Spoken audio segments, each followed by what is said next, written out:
Selamat malam Bapak Ibu Saudara, selamat hari Rabu.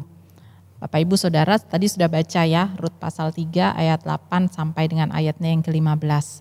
Bapak Ibu kalau kita baca ayat 8 dan 9 saya mau katakan nih jangan salah sangka gitu ya. Jangan lalu kemudian kita berpikir bahwa wah apa nih Rut nih gitu ya. Apa nih melakukan tindakan yang enggak benar nih atau sama sekali saya mau katakan ini bukan tindakan amoral, bukan. Ini adalah sebuah tindakan simbolik di mana ada seorang datang untuk minta perlindungan. Dalam hal ini, dalam bacaan kita yang terjadi adalah Rut datang kepada Boas untuk minta perlindungan. Bapak Ibu Saudara, kenapa minta perlindungan? Ayat 1 sampai ayat 5, sebelum bagian bacaan kita masih di pasalnya yang ketiga. Di situ dikatakan Naomi berinisiatif untuk mencarikan tempat perlindungan bagi Rut. Maksudnya supaya Rut mendapatkan kehidupan yang lebih baik. Dan yang dikatakan atau diusulkan oleh Naomi adalah Boas. Bapak Ibu, Rut menjalani atau melakukan menjalani hari-harinya, melakukan aktivitas hari-harinya dengan perjuangan yang sangat gitu. Kalau saya boleh katakan pasal 2 di situ diceritakan bahwa Rut bekerja. Dia memungut jelai, di pasal 2 dikatakan dia memungut di belakang dari orang-orang yang memungut jelai yang memang pegawai dari Boas, dia memungut gitu ya setelah dia minta izin. Untuk apa? Supaya dia dan mertuanya bisa hidup. Separah itukah? Gitu. Bapak Ibu di saat itu, di masa itu, perempuan yang tidak menikah dan seorang janda mengalami kesulitan memang untuk mencukupi kehidupan mereka.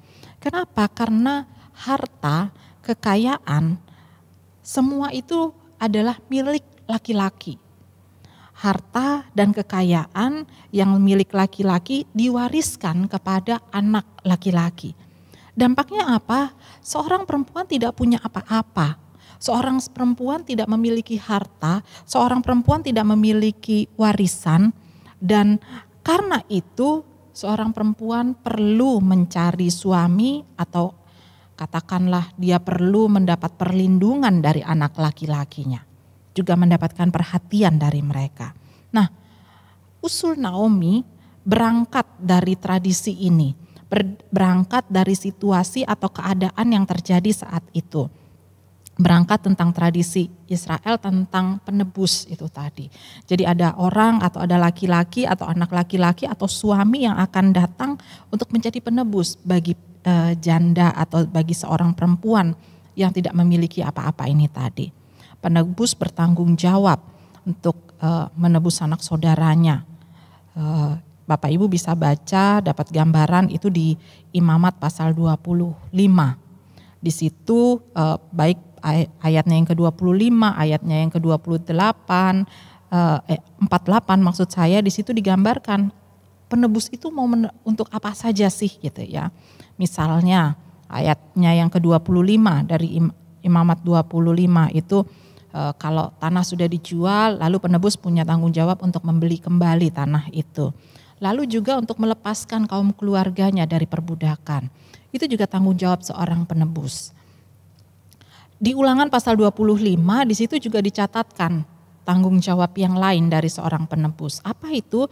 Tanggung jawabnya adalah mempertahankan nama keluarga. Jadi seorang yang sudah meninggal, dia tidak punya anak, kaum keluarga atau penebus tadi bertanggung jawab untuk mengawini janda saudaranya itu supaya nama dari saudaranya itu tidak hilang. Dan anak pertama dari mereka itu diberi nama seperti nama saudaranya yang sudah meninggal. Nah Bapak Ibu, ini situasinya, ini tradisinya. Saya sengaja menggambarkan ini supaya kita punya bayangan gitu ya. Kenapa sih? Apa sih kok harus sebegitunya Rut gitu ya? Kok harus sebegitunya dia berusaha dan berupaya untuk mendapat penebus itu tadi? Kenapa sih Naomi sampai begitu punya ide untuk menyuruh Rut datang kepada Boas?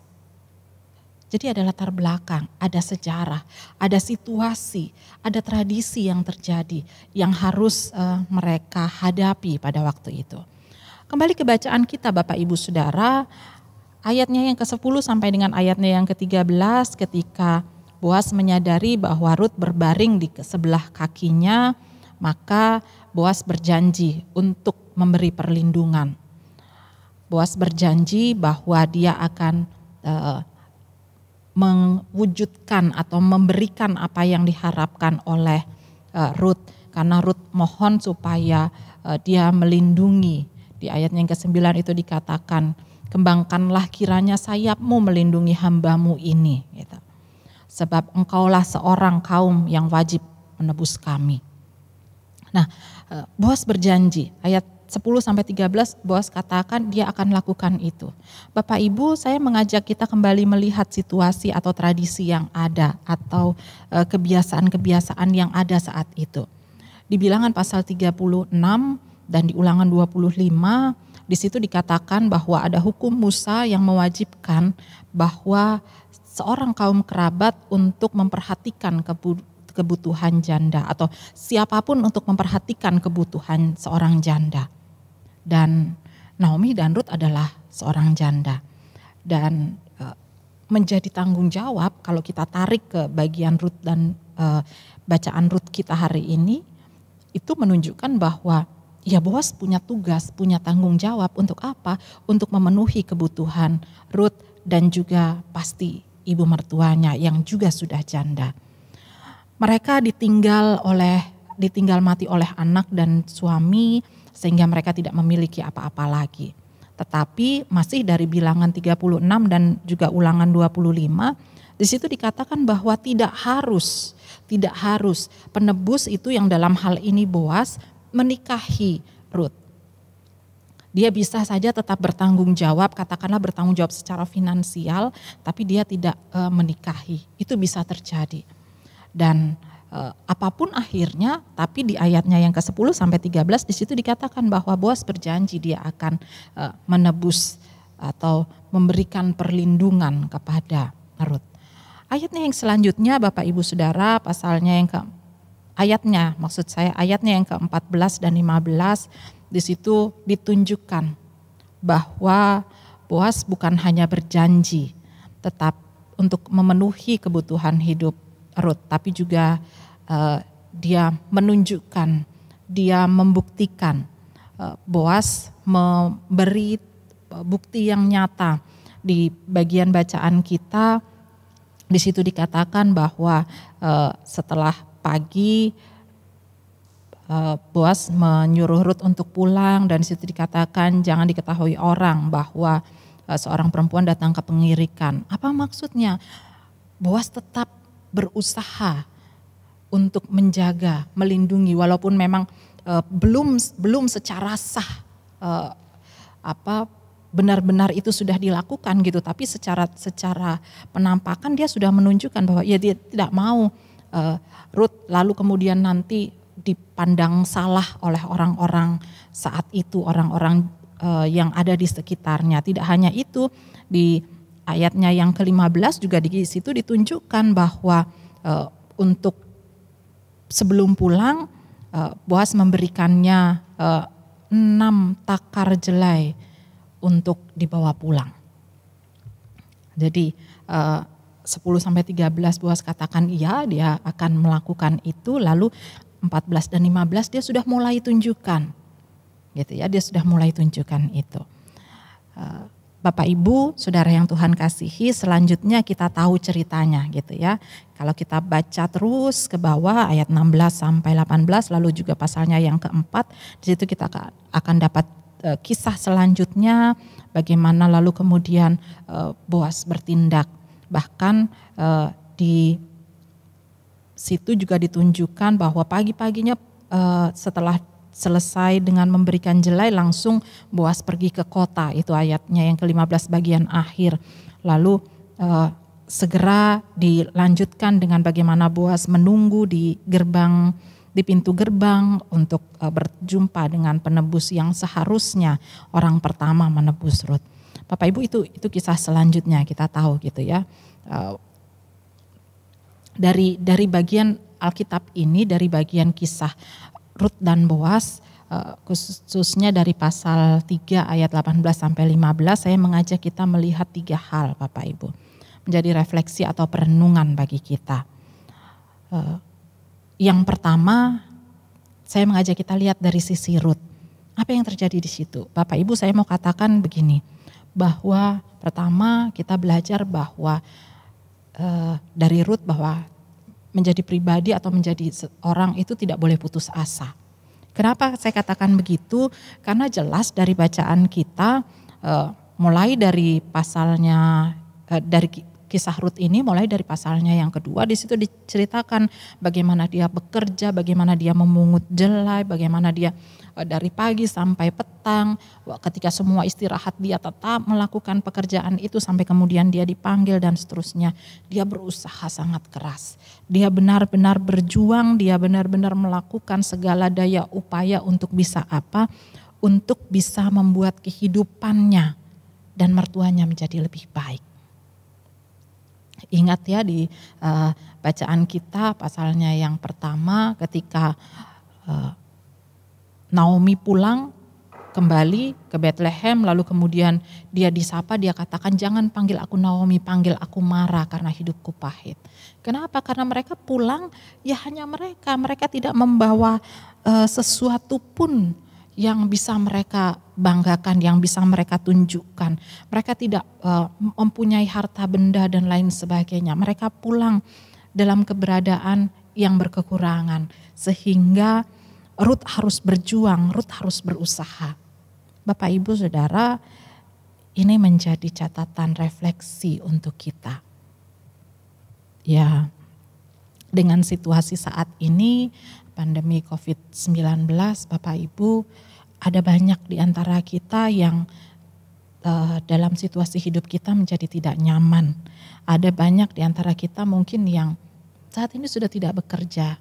Ada mungkin di antara kita yang sekarang menjadi sangat terbatas karena ada banyak hal yang biasanya kita lakukan sekarang tidak bisa kita lakukan. Tapi Bapak Ibu, apapun situasi kita saat ini, kita mau belajar dari Rut. Kita mau belajar dari Rut bahwa kita harus dan tetap berjuang untuk membuat hidup kita menjadi lebih baik.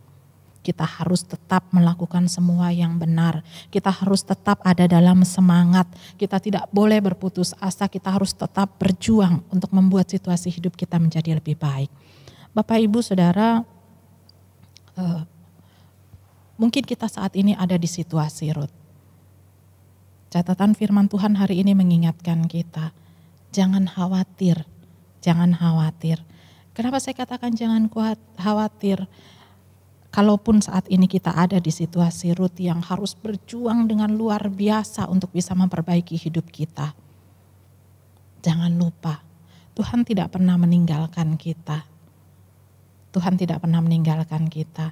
Dan yang pasti Tuhan sudah siapkan, ini bahasa saya, Tuhan sudah siapkan ada boas-boas yang lain yang siap untuk menolong kita. Yang siap hadir dalam hidup kita untuk membuat kita keluar dari segala persoalan atau pergumulan hidup kita. Mazmur 37 ayatnya yang ke-24 mengingatkan kita bahwa Tuhan tidak akan pernah membiarkan kita sampai jatuh tergeletak. Tangannya akan menopang. Tangannya akan ada untuk kita, menolong kita. Mungkin memang kita tidak langsung merasakan itu. Mungkin memang seperti Rut kita harus berusaha dengan sangat keras dulu. Tapi ingat, Tuhan tidak pernah meninggalkan. Dan Tuhan selalu ada mendampingi kita. Ketika kita pun harus berusaha dengan keras, kita tahu bahwa jerih lelah kita Tuhan lihat. Dan Tuhan pasti menolong kita. Yang kedua Bapak Ibu, kalau yang pertama jangan putus asa, tidak mudah menyerah. Yang kedua adalah kita mau belajar dari Boas. Kita mau belajar dari Boas bagaimana dia menunjukkan tanggung jawabnya. Sebagai kaum keluarga yang bisa menebus ketika Rut datang kepadanya malam itu, lalu dia membaringkan dirinya di sebelah kaki, itu mau menunjukkan kerendahan yang sangat sungguh karena minta pertolongan gitu ya. Jadi itu bukan hal-hal yang negatif, tapi itu ungkapan simbolik untuk minta pertolongan. Tadi di awal saya sudah katakan. Nah, Boas yang mendapatkan ini, dia menunjukkan tanggung jawabnya. Dia menyambut itu. Dalam bacaan kita ayat 10 sampai ayat 13, Boas katakan bahwa dia akan melakukan, dia akan mengambil tanggung jawab itu. Dia akan mengerjakan, dia akan menjadi orang yang menebus Rut. Ini catatan yang kedua untuk kita. Boas mengerjakan tanggung jawabnya. Dan ini juga yang harus kita lakukan. Bapak, Ibu, Saudara yang Tuhan kasihi, masing-masing kita punya tanggung jawab. Masing-masing kita punya, sebagai keluarga kita punya tanggung jawab. Apakah ketika kita jadi orang tua kita punya tanggung jawab sebagai orang tua, kita juga punya tanggung jawab terhadap anak-anak kita gitu ya. Kita harus lakukan itu. Apalagi saya nggak tahu apakah Bapak Ibu masih dalam bagian stay at home untuk kerja dari rumah gitu ya, tapi anak-anak semua masih belajar dari rumah. Atau mungkin ada yang sudah terima hasil ujian mungkin ya, tapi masih tinggal di rumah. Ketika kita ada di rumah, mari kita kerjakan tanggung jawab kita. Jangan hanya satu dibebankan kepada satu orang lalu kemudian itu membuat bebannya bertumpuk dan seterusnya, akhirnya rumah menjadi tidak nyaman. Mari sebagai keluarga kita ambil tanggung jawab kita. Apa yang menjadi tanggung jawab kita, kita lihat dan kita kerjakan. Kita lakukan itu. Begitu juga sebagai warga jemaat ataupun sebagai presbiter, tanggung jawab kita di gereja mari kita lakukan. Mungkin ada yang bilang, Bu Pendeta, kita belum bisa beraktivitas di gereja. Ya memang kita belum bisa beraktivitas atau kita belum bisa beribadah di gereja. Tapi kita beribadah di rumah kita masing-masing. Bagaimana dengan tanggung jawab kita? Bagaimana dengan persembahan-persembahan yang kita sudah kumpulkan? Sudahkah kita menyerahkannya? Bagaimana dengan perpuluhan kita? Bapak Ibu, saya sempat tanya beberapa waktu yang lalu. Karena ya di rumah saya yang biasa isi amplop, kalau nggak salah warnanya kuning gitu ya. Yang ada PTB, ada diakonia, ada persembahan untuk anak orang tua asuh ya, anak asuh gitu. Saya tanya, kok kita sudah sampai bulan ini nggak ada? Biasanya tiap bulan saya selalu ingat untuk siapkan itu. Tapi sampai ini nggak ada. Saya bilang sama Bapak, jangan sampai nanti kita numpuk loh. Kalau numpuk itu berat, susah saya bilang. Lalu beliau bilang, oh iya belum katanya. Ya sudah kalau belum gitu ya. Tapi kalau ada itu mari kita lakukan tanggung jawab kita sebagai jemaat. Begitu juga tanggung jawab kita sebagai presbiter, sebagai pelayan Tuhan. Ini menjadi refleksi kita. Bagaimana tanggung jawab kita? 2-10 kita sudah jalan? Iya ya, 1 diaken, 1 penatua, jadi 2 untuk 10 warga jemaat. Bagaimana? Sudah jalan enggak? Gitu. Bu Pendeta, kita enggak boleh bertamu, kita enggak boleh berkunjung. Ya mungkin kita belum boleh. Tapi pakai handphone kita bisa tanya, apa kabar gitu kan? Sehat-sehatkah? Kita bisa mendoakan mereka lewat message kita gitu ya. Kita katakan bahwa kita mendoakan, kita tanya kabar dan seterusnya. Kita bisa lakukan itu. Seperti yang selama ini ibadah-ibadah kita lakukan secara online, kita juga bisa melakukan itu dengan online. Kita juga bersyukur untuk PKA yang sudah ada gitu ya. Itu menunjukkan salah satu tugas tanggung jawab yang sudah dikerjakan. Dan juga mungkin menjadi catatan untuk kita sebagai presbiter, bagaimana dengan ibadah-ibadah, tugas-tugas kita dalam ibadah? Memang sekarang belum gitu ya. Dengan perkenanan Tuhan, izin-izin sudah dibuat, lalu juga kita sudah mengatur untuk posisi duduk, posisi masuk, nanti harus cuci tangan, di depan ada 2 tempat cuci tangan, jadi nanti kalau Bapak Ibu masuk lewat gerbang depan ada 2 tempat cuci tangan, kalau Bapak Ibu masuk dari samping sini ada 2 tempat cuci tangan gitu ya, samping tempat parkir GKK 2 gitu ya. Lalu di kursi-kursi juga ada tanda silang itu bukan untuk didudukin, justru duduk di tempat yang bukan tanda silang gitu ya. Kita sudah siapkan semua itu gitu. Lalu berarti kita akan masuk dalam ibadah. Dalam perkenanan Tuhan tanggal 28 kita sudah mulai ibadah di GKK 2 pada hari Minggu. Pertanyaan berikutnya, sudahkah kita menyiapkan diri? Pasti harus pakai masker. Lalu untuk presbiter harus pakai sarung tangan. Kenapa harus pakai sarung tangan? Nanti akan hitung uang gitu ya. Lalu kemudian mungkin nanti akan pegang warta jemaat untuk atur di depan. Ada mungkin beberapa nanti yang harus siap dengan termogan untuk ukur suhu gitu ya, dan seterusnya dan seterusnya. Sudahkah kita menyiapkan diri untuk itu? Itu adalah bagian dari tanggung jawab. Bagaimana dengan tanggung jawab kita sebagai masyarakat? Bapak Ibu Saudara, beberapa hari ini agak resah saya. Kenapa saya katakan agak resah? Jalan-jalan udah mulai penuh. Kemana-mana udah rame gitu ya. Gitu. Bersyukur untuk situasi itu. Kenapa? Ada banyak yang katakan bahwa ya itu terjadi karena ekonomi udah mulai bangkit gitu ya. Tapi yang perlu kita sadari adalah situasi ini masih dalam, sekarang kita khususnya di Provinsi Banten, di Tangerang ini kita masih PSBB tahap yang keempat, walaupun istilahnya sudah relaksasi PSBB gitu ya. Tapi masih tetap dalam aturan-aturan itu gitu. Bagaimana kita sebagai warga masyarakat? Apakah kita mengikuti peraturan yang ada, peraturan pemerintah yang ada, atau ya sudahlah gitu ya. Gak peduli, gak mikirin, gak apa. Belajar dari Boas. Ketika tanggung jawab itu ada di hadapannya, dia ambil, dia siap, dia akan lakukan. Dan dia lakukan.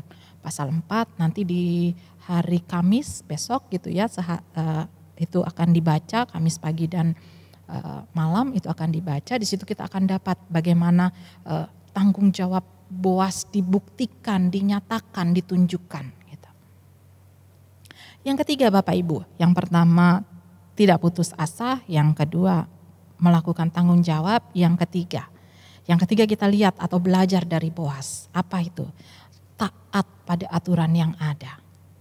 Bapak Ibu Saudara yang Tuhan kasihi, seperti Naomi yang berangkat dari tradisi atau dari istilah yang dipakai dalam beberapa buku tafsir adalah hukum Musa gitu ya. Boas juga berangkat dari situ. Untuk apa? Untuk melihat bahwa dia bisa menebus karena dia adalah bagian dari kaum Elimelek. Tapi ayat 12 di situ dicatatkan bahwa saya bacakan ya ayat 12, di situ dikatakan, maka sekarang memang aku seorang kaum yang wajib menebus. Itu yang tadi saya katakan, dia salah satu dari kaum Elimelek. Tetapi walaupun demikian masih ada lagi seorang penebus yang lebih dekat daripadaku. Dia memang bisa, tapi ada yang lebih dekat. Ini yang saya katakan, dia taat pada aturan yang ada. Dia tidak langsung lalu kemudian gampang beres semua, tidak. Tapi ketika dia tahu itu lalu kemudian dia melakukan apa yang seharusnya. Ayat 15 bagian akhir di situ dikatakan pergilah Boas ke kota. Lalu kemudian pasal 4 ayatnya yang pertama di situ dikatakan pergilah dia ke pintu gerbang dan duduk di sana. Lalu ketika penebus yang disebutkan Boas itu datang, dia berkata-kata dia lalu bicara kepada orang itu. Bapak Ibu, kenapa pintu gerbang? Pintu gerbang adalah tempat terjadinya transaksi perdagangan. Lalu di sekitar situ biasanya ada para tua-tua atau pemimpin kota yang berkumpul untuk membuat keputusan-keputusan menyangkut kehidupan warga yang ada gitu. Jadi di pintu kota itu memang biasa dilakukan begitu. Jadi duduklah di situ Boas gitu. Dia sengaja menanti. Dan kemudian di pasal 4 juga dikatakan bahwa kemudian dia mengumpulkan tua-tua, lalu kemudian mereka menjadi saksi di situ. Bapak Ibu, sebetulnya dengan status, kalau saya boleh katakan status Boas yang ya dia termaksud yang bisa menebus, bisa aja dia langsung katakan oke, saya tebus, selesai. Tapi dia tidak lakukan itu, dia lihat dulu ada yang lebih dekat, ada yang lebih berhak. Ketika itu tidak bisa, lalu kemudian terjadilah apa yang dituliskan dalam pasalnya yang keempat. Mereka bicara di situ lalu sampai pada keputusan, oke, maka Boas yang kemudian akan menebus. Ayatnya yang ke-8 di situ dikatakan bahwa dia yang akan kemudian menebus, Boas yang kemudian akan menebus Rut dan juga segala milik Elimelek. Gitu ya, segala milik Kilion dan Mahlon, dia akan mengambil itu, gitu. Di situ dikatakan, di situ disampaikan. Ini menjadi catatan refleksi bagi kita, Bapak Ibu. Kita segera, bahkan mungkin sudah gitu ya, masuk atau menjalani yang namanya kenormalan baru atau new normal itu, gitu. Dan ketika kita ada di situ, kita diingatkan untuk tetap beraktivitas dengan standar-standar yang ada. Gitu. Bahkan kemarin kami beberapa waktu yang lalu kami nonton di TV itu sempat ada wawancara dengan beberapa pakar kesehatan begitu ya, bicara tentang apa, bicara tentang apakah pasar bisa dibuka, apakah mall oke gitu ya, diberi standar 1 sampai 10, mana yang aman, mana yang tidak aman dan seterusnya gitu. Kita masuk di bagian itu gitu sekarang. Kita masuk di bagian dimana ketika kita ada atau ketika kita berinteraksi dengan orang lain, kita harus memperhatikan untuk tetap pakai masker, kita mau menghindari kerumunan, menjaga jarak, kita ingat untuk selalu menjaga kebersihan diri, cuci tangan gitu ya. Bahkan sekarang tempat-tempat makan pun sudah mulai buka, walaupun itu hanya drive-thru atau take away gitu ya. Kita sudah mulai di situasi itu. Bapak Ibu, ketika kita ada saat ini sekarang menjalani yang namanya kenormalan baru atau new normal, bukan berarti lalu pandemi COVID-19 itu sudah tidak ada. Bukan. Tapi apa yang terjadi? Yang terjadi penyakitnya masih ada, virusnya masih ada. Tapi yang kita lakukan sekarang adalah kita membangkitkan perekonomian supaya tidak semua hancur. Supaya tidak semua rusak karena situasi ini. Nah dari sini ini menjadi catatan. Ketika Boas melakukan semua dengan aturan yang ada, kita juga harus melakukannya. Ketika kita masuk dalam situasi yang baru, dalam tatanan yang baru, kita harus ikuti semua itu. Bukan lalu kemudian kita sok-sokan gaya-gayaan, sudahlah, sudah gak perlu lagi, PSBB sudah selesai, ini sudah gak ini kita buat semau-maunya kita. No. Bukan begitu. Kita ikuti, kita jalani aturan yang ada. Bukan supaya kita terlihat baik, tapi supaya semua berjalan dengan baik dan benar. Boas melakukannya. Supaya apa? Supaya Rut dan Naomi ditebus dengan cara yang benar. Dan mereka menjalani hidup dalam cara yang benar, dalam berkat Tuhan. Bapak Ibu Saudara, dari firman Tuhan ini menjadi pesan bagi kita. Menjadi pesan bagi kita. Apakah kita ada di situasi Rut yang butuh pertolongan, ataukah kita ada di situasi Boas yang punya kemampuan, kekuatan untuk menolong orang lain. Dimanapun situasi kita, 3 pesan hari ini. Jangan putus asa, kerjakan tanggung jawab kita, dan lakukan aturan yang ada. Berlaku sesuai dengan aturan yang ada. Tuhan memberkati kita semua. Amin.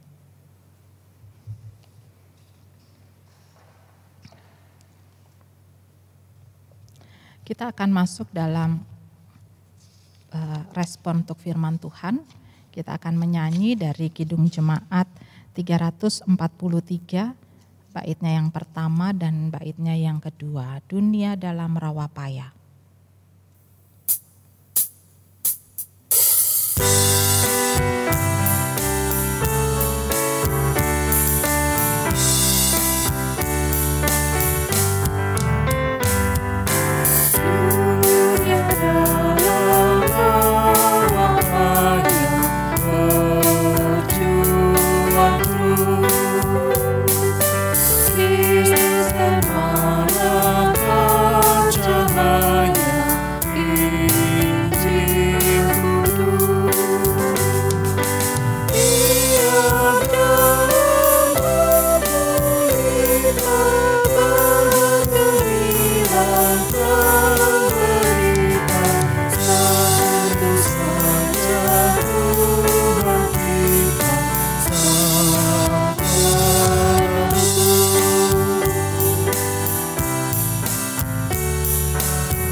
Satu hati masuk di dalam doa, kita akan menaikkan doa-doa syafaat kita.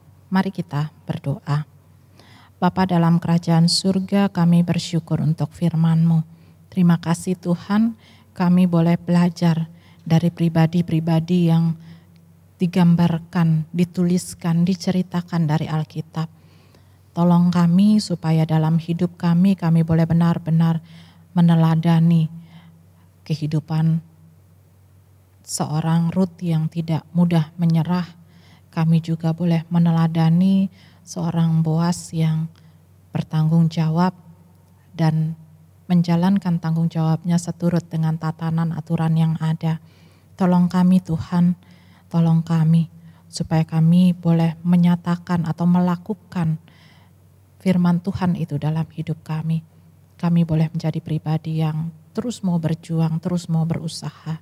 Karena kami tahu Tuhan tidak pernah meninggalkan kami. Karena kami tahu ada begitu banyak pribadi, begitu banyak orang baik di sekitar kami yang akan selalu Tuhan gerakkan hatinya untuk menolong kami.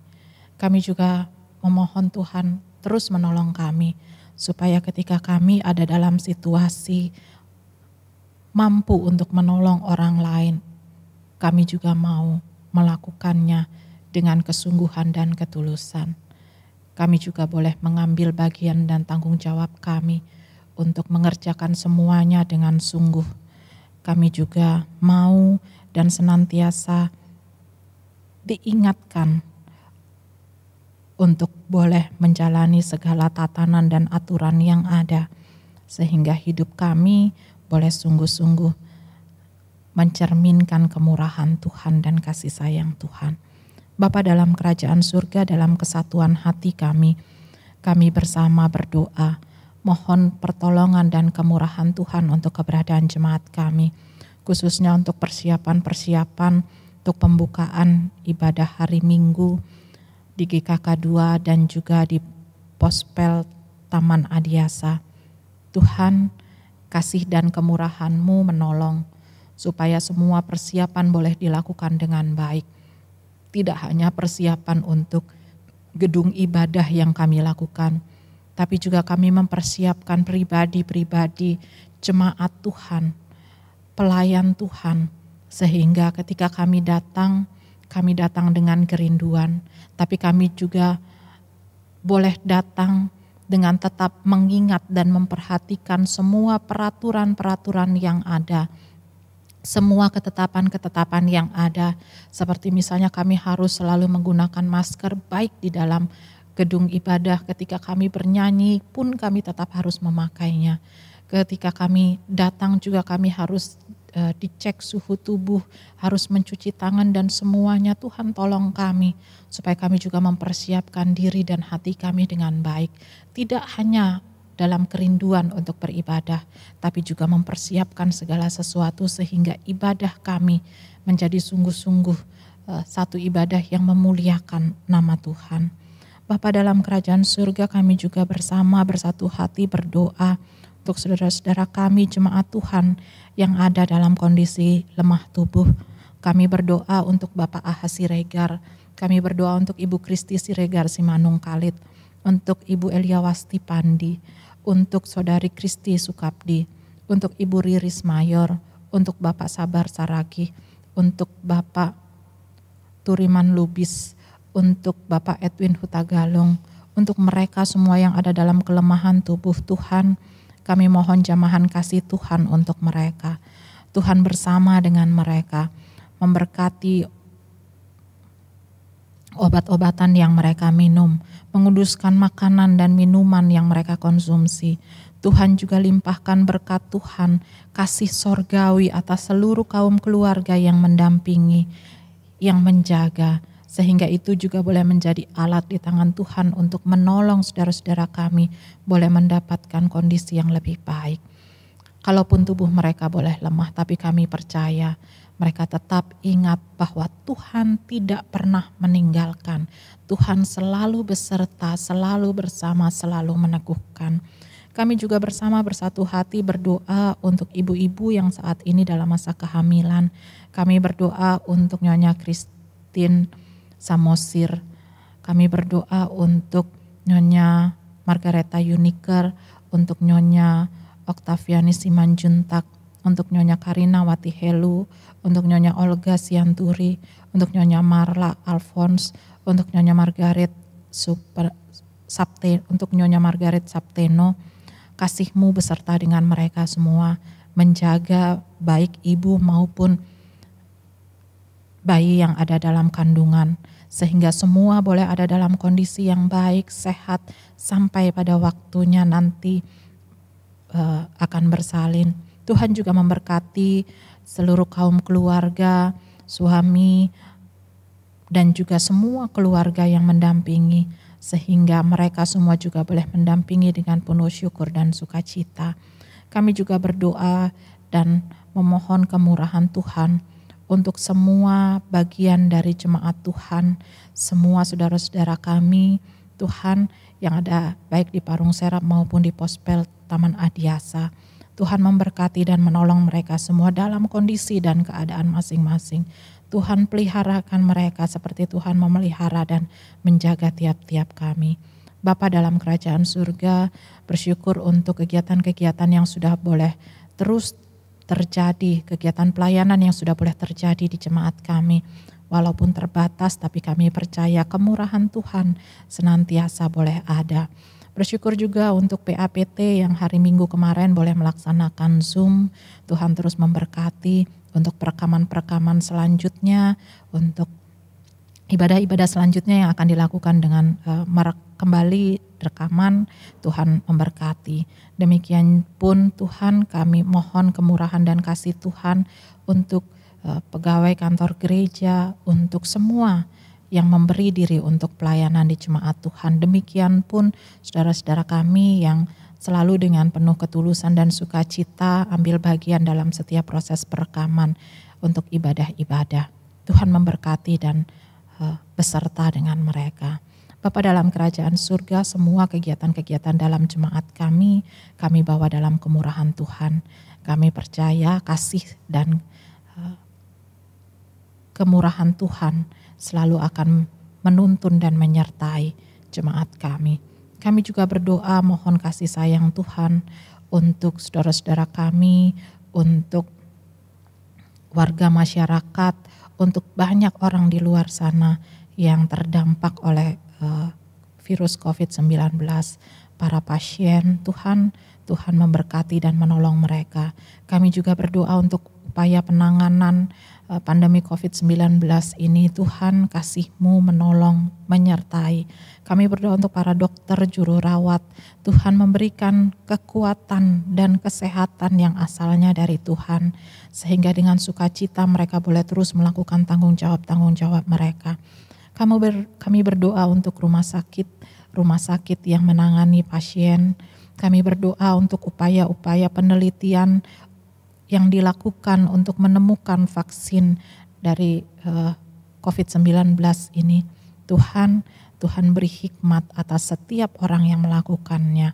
Kami juga berdoa untuk masa saat ini, masa relaksasi PSBB. Tuhan, kemurahan-Mu beserta dengan kami dan semua warga masyarakat, sehingga semua kami dengan hikmat Tuhan boleh tetap menjaga diri kami, menjaga hidup kami, sehingga kami tidak menjadi penyebab orang lain menderita.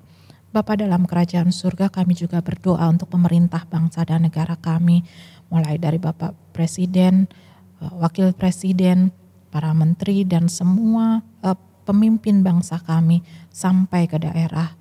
Tuhan beri hikmat atas mereka, sehingga semua keputusan yang diambil adalah untuk kebaikan masyarakat banyak. Kami berdoa untuk aparat TNI Polri, Tuhan memberkati, Tuhan menyertai, Tuhan beserta dengan mereka, Tuhan campur tangan dalam hidup mereka, sehingga mereka semua boleh melakukan bagian dari tanggung jawab mereka dengan segala kesungguhan. Bapa dalam kerajaan surga, kami juga bawa ke hadapan hadirat-Mu doa-doa yang tidak kami sebutkan dari mulut kami, tapi ada di hati kami masing-masing. Pergumulan kami, keinginan atau kerinduan harapan kami, Tuhan kami bawa. Dan kami percaya Tuhan selalu memberi yang terbaik. Ini doa kami Tuhan, kami bawa semuanya di dalam Tuhan kami Yesus Kristus, Tuhan dan Juru Selamat kami yang mengajar kami berdoa. Bapa kami yang di sorga, dikuduskanlah namamu, datanglah kerajaan-Mu, jadilah kehendak-Mu di bumi seperti di sorga. Berikanlah kami pada hari ini makanan kami yang secukupnya, dan ampunilah kami akan kesalahan kami, seperti kami juga mengampuni orang yang bersalah kepada kami. Dan janganlah membawa kami ke dalam pencobaan, tetapi lepaskanlah kami daripada yang jahat.